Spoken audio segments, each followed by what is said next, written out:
हे दिसून राहिले का आता? हे लाल लाल दिसत नाही हे? बरोबर. हे बघ, हे बघ, हे म्हणजे पूर्ण याले घेरला.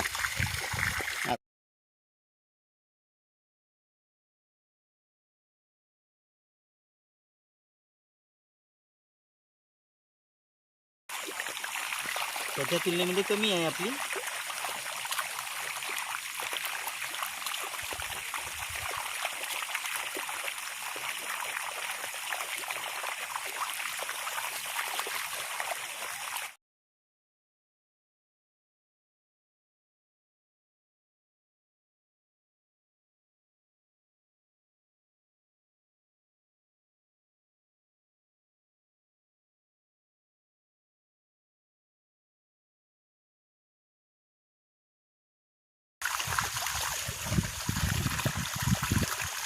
हे पाय, जळ्या काळ्या झाल्या. मगाशी आपण जो पाहिला त्याच्या तुलनेमध्ये याच्या जळ्या जास्त काळ्या आहेत आपल्या. बरोबर.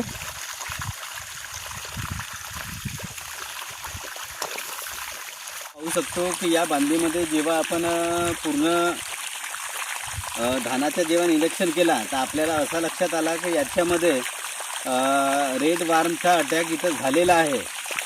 आणि नुकतंच अटॅक झाल्यामुळे आपल्याला काही प्रमाणामध्ये धानाची जी वाढ आहे ते थोडीशी खुंटल्यासारखी आपल्याला इथं दिसत आहे. जेव्हा मी एक धानाच्या इथं बुंदा जेव्हा मी उपटून पाहिलो तेव्हा मला असं लक्षात आला की त्याच्यामध्ये रेड वार्मची जी संख्या आहे तर ती आपल्याला दिसत आहे. आणि त्याच्यानंतर जेव्हा मी त्याच्या पूर्णपणे मूळ धुतलं आणि मूळ धुतल्याच्या नंतर जेव्हा मुळं पाहण्यात आली तर मुळांमध्ये आपल्याला त्याची जी संख्या आहे तर मुळाची संख्या जरी चांगली दिसत असली तरी अर्ध्यापेक्षा जास्त मुळे हे काळपट पडलेले आहेत. म्हणजे काय होतं मित्र की जी रेड वार्म जी कृमी असते ती कृमी काय करते तर आपल्या मूळ प्रणालीवरच हल्ला करत असते. आणि मूळ प्रणालीवर जर हल्ला झाला तर जे खाद्य आपण जमिनीमध्ये टाकत असतो ते मुळामार्फत त्या पिकाला उपलब्ध होण्याचे काम ते करत असतात. परंतु समजा जे खतं आपण जे दिले तर मुळच व्यवस्थित राहणार नाही तर पूर्णपणे खाद्य त्या पिकाला सुद्धा व्यवस्थित लागू शकणार नाही. आणि अशामुळे शेतकऱ्याचा जो नुकसान होतो तो होत असते. माझी या व्हिडिओच्या माध्यमातून प्रत्येक शेतकऱ्याला हीच विनंती राहील की प्रत्येक शेतकऱ्याने आपल्या शेतामध्ये जाऊन आधी आपल्या धानाचं निरीक्षण करा.